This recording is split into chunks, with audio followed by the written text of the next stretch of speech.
Masterclass performance from these boys today. First half was abysmal, but Chelsea came back in the second half. We did not even miss Enzo Maresca on the touchline today. In fact, maybe next game, Enzo Maresca can always stay on the stands from now onwards. But Chelsea pulled up today. Abysmal first half, just like I said. But Chelsea came back in the second half and gave five-star performance from these boys. It seems the key component of this Chelsea team is Caicedo. Chelsea was struggling in the absence of Caicedo, but when Caicedo was introduced in the second half, the game balanced, and Chelsea did not just score one, they scored two and they got their third goal. Kudos to these boys. As a Chelsea fan, I'm impressed with this team, but unfortunately, the woes of red card continues for Chelsea and we Chelsea fans. Yet another red card again. I think it's time for Enzo Maresca to call these guys for a meeting and teach them ethics of playing this football, because it seems these guys have forgotten 5 back-to-back red cards for Chelsea. If you want to win the league as a big team, tell me which big team in the world can have 5 back-to-back red cards, or even 5 red cards in a season. You cannot have 5 red cards in a season if you are a big boy and you want to win trophies. Chelsea were lucky that this red card came at the tail end of this game. Assuming it came in the first half or early hours of the second half, would have struggled.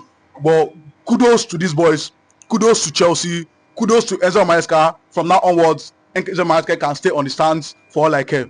Enzo Maresca may continue to get red card and sign to sit down inside. But he said make the red card end. I want use first when they get the red card, I want men use call the boys and introduce to them how they go to use to avoid the red card.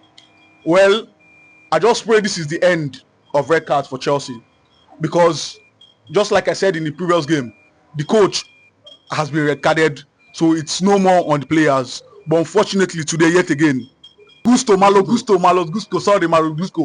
know, he was on yellow card and he went for that reckless tackle. When he was making that run, I knew that he was going to slide, and he did not disappoint.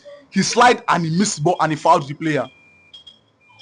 Unfortunately for Nottingham Forest, sacked their former manager, brought in Postecoglou, and their woe has been. I pray Nottingham Forest relegates. I want them to relegate so that Marinakis will regret the sacking of the former coach. A lot of chances Nottingham Forest players miss. Is it from the coach or from the player? Well, when a team is doing well, they attribute it to the coach. So when the team is doing badly, let him take the blame too. Nottingham Forest, under the former manager, had the opportunity of playing in the Champions League. They missed the Champions League spot courtesy of Chelsea last day of the season, and they are playing in the Europa courtesy of the coach. You changed a coach and the team, I'm not sure if that team has won any game this season. Straight losses, and the highest they've gotten this season is a draw. So me as a Chelsea fan, I'm happy I'm able to get all my 3 points today. But Nottingham Forest, with a couple of Nigerian players there, I feel pity for them. I just feel they should just let this new coach go before it is too late. But because they sacked Espirito Santos, I want them to relegate so that the owner of this team will be pained. So what's your final words as a Chelsea fans after this win?